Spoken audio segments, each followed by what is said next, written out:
ये आज दिखाने के लिए इस देश की फॉरेन पॉलिसी, इस देश की डिप्लोमेसी, जिसका डंका सुबह से जब हम सो के उठते हैं तो खबर से शुरू होते हैं और रात में खबर के साथ सो जाते हैं। तो सुबह से खबर एक चलने लगी कि राजनाथ सिंह चीन में एससीओ की मीटिंग में भयंकर डंका बजा रहे हैं। पूरा एकदम उन्होंने, मुझे यही समझ में नहीं आता, जब पाकिस्तान के साथ हमने आक्रमण किया, ऑपरेशन सिंदूर पाकिस्तान के ऊपर रिटेलिएट किया, आज राजनाथ सिंह जी ने 148 करोड़ लोगों का अपमान किया। आज राजनाथ सिंह ने मेरे शहीदों का अपमान किया, जो इस जो युद्ध हुआ छोटा उसमें जो शहीद हुए। आज राजनाथ सिंह ने मेरे फौजों का अपमान किया। क्यों जाते हैं ऐसे संगठन में जहां बेइज्जती करवानी होती है, जहां तुम्हारी सुनवाई नहीं है, जहां सुनवाई नहीं है, जहां तुम्हें इज्जत नहीं मिलती, वहां जाके बेइज्जत करने की क्या मतलब है? क्यों प्रधानमंत्री गए थे G7 में? क्या हुआ G7 में? बहुत बोला है प्रधानमंत्री ऐसे इशारों में। क्या G7 ने कोई आतंक के खिलाफ प्रस्ताव पारित किया? G7 के लोगों ने इधर से सुना और इधर से निकाल दिया। जहां तुम्हारे शब्दों की कीमत नहीं, वहां शब्द खर्चे नहीं करने चाहिए। ये बोलने वाले की बेइज्जती होती है। आज राजनाथ सिंह फिर एक बार देश को बेइज्जत कराए। ये पाकिस्तान साथ में बैठा है, शर्म आनी चाहिए तुमको। और चीन पाकिस्तान का समर्थन कर रहा था, आपको तब भी शर्म आनी चाहिए। आज कोऑपरेशन की बात करते हो। एक जिक्र इसमें रह गया, जो प्रस्ताव वहां पारित हुआ जिसपे डॉक्यूमेंट पे साइन करने से मना कर दिया, उसमें बलूचिस्तान का जिक्र था। एग्जैक्टली, हाँ। पाकिस्तान ने अपने यहां बलूचिस्तान में कैसे आतंकी तकलीफ देते हैं ये कह रहा, लेकिन वहां पहलगाम का जिक्र नहीं है। ये भारत का फेलियर है। और आप दस्तावेज पे साइन नहीं करते हो। आपने वॉकआउट कर देना चाहिए था वहां से। आप बोलने के बाद बताना चाहिए था कि यदि मैंने इतना बोलने के बाद भी आप लोगों के दिमाग में नहीं आता, तो ऐसे बददिमाग लोगों के साथ बैठकर समय बर्बाद करना यह भारत की इज्जत नहीं है। एक देश तुम्हारे साथ वॉकआउट नहीं कर गया, सब देशों ने साइन किया। इसके मायने आपने वो भी कहा कि हमने 11 डेलीगेशन भेजे विदेशों में बताने के लिए पाकिस्तान। और वो 11 डेलीगेशन क्या करके आए? राजनाथ जी जरा पूछिए उनको जाके। जीरा व्यापारी संघ, अजवाइन व्यापारी संघ से मिलके आए, गाने गा के आए, शॉपिंग करके आए, पर्यटन करके आए, फोटो खिंचवा के आए। बड़ी बात ये कि इसमें जो संघाई सहयोग संगठन में देश है, उसमें से भी कुछ देश हैं जिनमें जो है उसके डायलॉग पार्टनर में और इसमें जहां पर गए। आश्चर्य की बात है कि जो ईरान कल ईरान जय हिंद कह रहा था, जो ईरान कल 24 घंटे नहीं हुए, या जब ये जय हिंद जय ईरान कह रहा था, तब वहां शंघाई में हमारे राजनाथ सिंह जी बोल रहे थे। वो ईरान भी साथ नहीं भारत के। वो क्यों साथ देगा भारत के? क्यों साथ देगा? जब अंतरराष्ट्रीय कानूनों का उल्लंघन हुआ, जब इंटरनेशनल एजेंसी IAEA ने, इंटरनेशनल एटॉमिक एनर्जी एसोसिएशन जो यूनाइटेड नेशंस के तहत काम करती है, जब उन्होंने ईरान को क्लीन चिट दी कि ईरान 2009 के बाद कतई उनके पास कोई साक्ष्य नहीं है कि वो एटॉमिक परमाणु हथियार बना रहे हैं, इसके बावजूद इजराइल वहां आक्रांता बन के अटैक करता है, अमेरिका अटैक करता है, और शेंघाई कॉर्पोरेशन ने जब उस ईरान के खिलाफ, ईरान के फेवर में, ईरान का समर्थन करते हुए, ईरान का साथ देते हुए शेंघाई कोऑपरेशन ऑर्गेनाइजेशन ने प्रस्ताव पारित किया, तो भारत ने उनको लिख के दिया कि हम इस प्रस्ताव के साथ नहीं है। जब आप उस प्रस्ताव के साथ नहीं है, तो इस प्रस्ताव बाकी तुम्हारे साथ क्यों रहे? राजनाथ सिंह जी जवाब दीजिए। जब इसी ऑर्गेनाइजेशन का एक देश पीड़ित है, पूरा ऑर्गेनाइजेशन उसके साथ खड़ा है, तब आप क्यों चुप रहे? आप क्यों उससे अलग थलग हो गए? और आज पहलगाम में आप वहां समर्थन मांगने गए, कम से कम सोच लेके मांगने के पहले। ईरान पूछता तो क्या जवाब देता? ईरान पूछता क्या जवाब देते ईरान को? क्या अमेरिका बाप हो गया सबका? अमेरिका ने बोल दिया वो परमाणु बना रहे, इजराइल ने बोल दिया परमाणु बना रहे, और आप मान रहे हो? और यूनाइटेड नेशंस कह रहा है कि वो नहीं बना रहे हो, तो आप उसको सुनने को तैयार नहीं हो।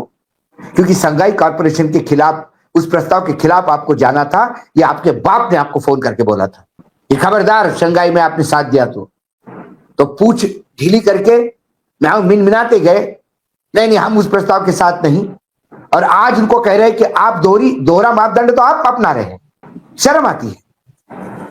आपको जाना ही नहीं चाहिए था एसओसी में। एसओसी से इस्तीफा दे दीजिए, आप हटे उस ऑर्गेनाइजेशन को। जहां तुम्हारी सुनवाई नहीं, जहां तुम्हारी शब्दों की कीमत नहीं, जहां तुम्हें इज्जत नहीं, जहां तुम्हारे शत्रुओं को लोग सर पे उठा के लेके चलते हैं, वहां अपनी बेइज्जत करने में जाना क्यों? कि विदेश यात्रा लुभावनी लग गई। बहुत रेस्टोरेंट है चाइनीज दिल्ली में। राजनाथ सिंह जी को इतना चाइनीज खाने से प्रेम होगा तो यही खा लेते। पहली बार राजनाथ सिंह गए क्यों? राजनाथ सिंह जी ने मैसेज देना चाहिए था भारत में। यदि सिंघाई कारपोरेशन ऑर्गेनाइजेशन पाकिस्तान की निंदा करने को तैयार है तो भारत वहां आके बात करेगा। हाँ। लेकिन ये करने का आपको नैतिक साहस चाहिए आशीष। वो नैतिक साहस आपका कब आएगा? जब अनैतिक काम आपने किए, जब जहां नैतिकता दिखानी थी, तब ईरान के साथ खड़े नहीं हुए। और ईरान क्यों देगा साथ आपको? कोई क्यों देगा? ईरान ने भी कल धन्यवाद दिया, पत्रकारों का दिया, मेंबर ऑफ पार्लियामेंट का दिया, ऑर्गेनाइजेशंस का दिया, इंडिविजुअल्स का दिया, प्रोफेसर्स का दिया, लेक्चरर्स का दिया, भारत के हर नागरिक का दिया जिनने उनको साथ दिया, लेकिन सरकार का जिक्र नहीं किया। यही असली मसला है डिप्लोमेसी का, कि हम डिप्लोमेटिक लेवल पे कहां खड़े हैं। अब उसका अगला स्टेप दिखा देते हैं डिप्लोमेटिक लेवल पर। ऐसा नहीं कि एससीओ की बैठक मतलब क्या है, मैं आपको बताता हूं। गांव खेड़े में जब कोई नेता जाता है, मैं आदरणीय ताई जी के साथ, मुझे घूमने का बहुत प्रसंग आया मेरे पे। कई बार मैं ताई जी के साथ जाता था, तो छोटे छोटे जगह पे स्वागत होते थे। वहां उस गांव में कुछ भाषण करने का, मुझे माइक देख के किसी को बहुत बुलबुलाते हैं कुछ लोग, माइक छोड़ते ही नहीं। ऐसे टाइम पे ताई का स्वागत करने के लिए जो आते थे, वो 2 मिनट माइक पे बोलने के लिए बैठते थे, और वो उसी माइक से उस गांव का सरपंच भी नहीं है, कोई अग्रवाल समाज का मुखिया या कोई किसी समाज का मुखिया, अग्रवाल समाज ही नहीं, किसी भी समाज का मुखिया, वो वहां आके पाकिस्तान को ललकारता था, चीन को ललकारता था, अमेरिका को ललकारता था, पत्थर का जवाब ईंट से देने को बोलता था, और रात को घर के बाहर 2 कुत्ते भौंकते तो निकलता नहीं घर से बाहर। तो ऐसी ही स्थिति भारत की हो गई है, चाहे G7 में जाओ या एसओसी में जाओ। आदमी की शब्दों की कीमत होती है। मनमोहन सिंह कम बोला करते थे, लेकिन जितना बोलते थे कई गुना लोग उसको कीमत देते थे। यहां सिर्फ बोलते ही है, पोपट पंछी है, सुनता कोई नहीं है, सुनता कोई नहीं है। और उनको लगता है कि पूरा विश्व भारत है, जहां मन की बात जबरिया सुनाई जाती है, टेंट लगा के लोग नींद में झपकी खाते, बेचारे सामने टीवी पे चलते रहता है, फोटो खींच के देना होता है भाई मन की बात सुनने के लिए। मुख्यमंत्री से लेकर पूरा कैबिनेट बैठा है, मन की बात सुन रहा है, जबरिया सुनवाई जाती मन की बात। वो विश्व है, वहां आपकी बात यदि उनको सुनने लायक नहीं रही तो आप बोल के जाओगे, उस पर रिएक्शन भी नहीं होगा। G7 में रिएक्शन नहीं हुआ।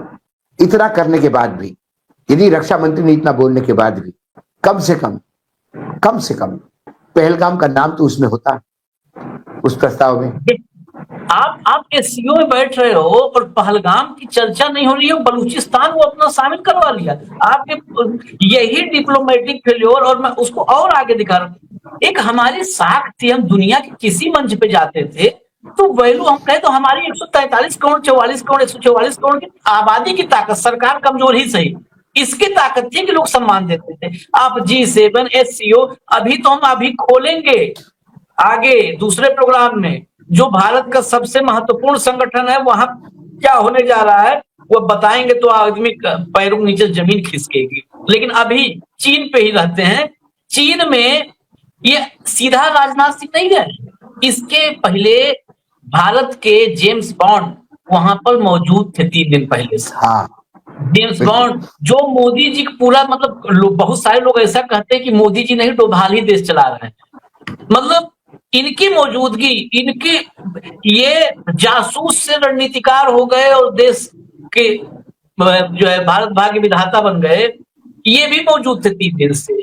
ये अभी नहीं, अभी शायद गोदी मीडिया ने ये बताया नहीं कि 3-4 दिन से इशारों में अजीत डोभाल भी रसिया के साथ आप बैठे, आपकी तैयारी ऐसा नहीं है भाऊ। इसलिए मैं ये दिखाने का मकसद होता है, लोग हास्य में उसको नहीं ले, हम गंभीर व्यक्ति हैं, लेकिन ये दिखाने का मोटिव है कि आप 3-4-5 दिन से जुटे पड़े थे, आप किसी को कन्विंस नहीं कर पाए।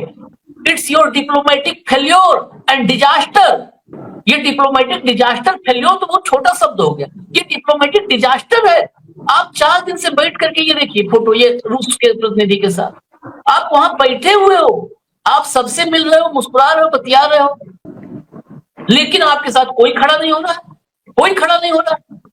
ये सवाल मांगता है ना देश, nation wants to know type में कुछ ऐसा सवाल वो है आशीष, सवाल ये है कि आपने पूरी विदेश नीति ही डिरेल कर दी है।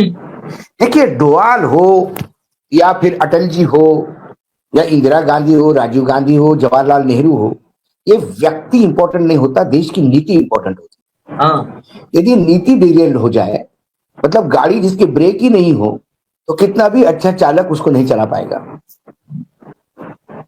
गाड़ी ठीक हो तो एक मीडियोकर चालक भी, ड्राइवर भी उसको चला लेता है, और एक बेहतरीन ड्राइवर बेहतरीन गाड़ी पे हो तो फिर क्या कहेंगे। विदेश नीति फर्राटे से चलती है। देश की विदेश नीति इतनी लो लेवल पे कभी नहीं थी जो 2014 के बाद, और खास कर जयशंकर आने के बाद। सुषमा जी थी, सुषमा जी को बहुत कम, मतलब सफोकेशन होता था, इंटरफेरेंस बहुत था सुषमा जी के समय भी, लेकिन फिर भी सुषमा जी की एक खासियत थी, वो बोलती थी गलत हो रहा था, या जयशंकर लेके आया जिसके गले से एक ही आवाज निकलती, yes prime, yes dear prime minister, yes sir prime minister, yes sir, okay sir, done sir, will do sir. और ऐसा कर करके ऐसी सरकार दी हमारी विदेश नीति रेल के पटरी से दूर, आज हर जगह मार खा रहे हैं। और पूरे विश्व में ऑपरेशन सिंदूर के साथ खड़ा होने के लिए कोई नहीं, एक नहीं कोई, करोड़ों रुपए खर्चा किए, ये कौन लोगों ने जाके पेश करके आ गए, लेकिन समर्थन नहीं जुटा पाए किसी। आतंक के खिलाफ सब बोलते हैं। अब एसओसी में भी पाकिस्तान में, बलूचिस्तान में पाकिस्तान परेशान है, उसका जिक्र होता है, लेकिन पहलगाम का नहीं। ये दुर्भाग्य है, ये हमारी विदेश नीति का फेलियर है। इसके बाद भी हम एसओसी में क्यों हैं? सवाल ये है, हम एसओसी में क्यों हैं? हम G7 का न्योता के लिए क्यों तड़पते रहते हैं? ये 145 करोड़ का देश है। इस देश के उपभोक्ता ने एक अंगड़ाई भी ली तो बड़ी बड़ी कंपनियां बैंकरप्ट हो जाती है और दिवालिया निकल जाता है, और बड़ी बड़ी कंपनियां तर जाती। इससे बढ़िया हथियार इस देश के पास नहीं, लेकिन इसका उपयोग करना आना चाहिए।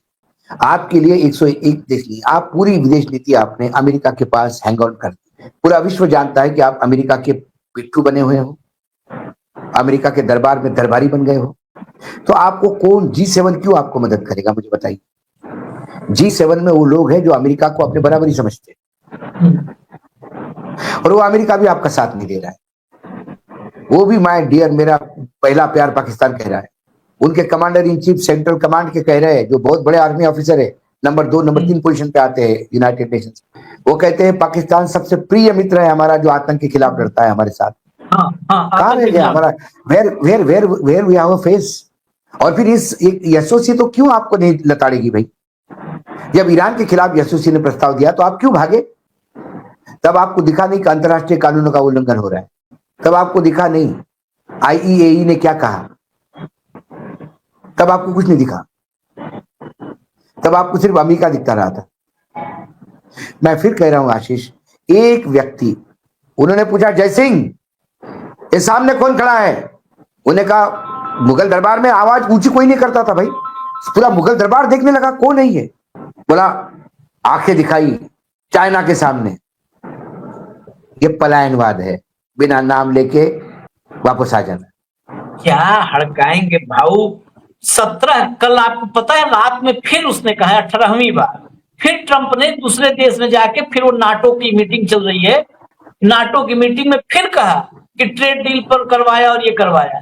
ट्रंप का नाम नहीं आता, जीभ में लकवा मार जाता है, ट्रंप का जुबान में इस पे नाम नहीं आता, पाकिस्तान नहीं बोल पाते और ये कहेंगे इन्हें बलूचिस्तान उस शो खत्म करते लेकिन एक लाइन बता दें, अलग विषय है, फिर विषय है, अगर विषय को समझने की बात हो व्हाट्सएप यूनिवर्सिटी से बाहर बलूचिस्तान को ज्वाइंट स्टेटमेंट में लाना और पहलगाम को न लाना, ये भारत के लिए इतना बड़ा झटका है जिसकी आप कल्पना नहीं कर सकते। हम तो अभी खाली इसी पर रहे हैं, उसके तकनीकी पहलू नहीं गए।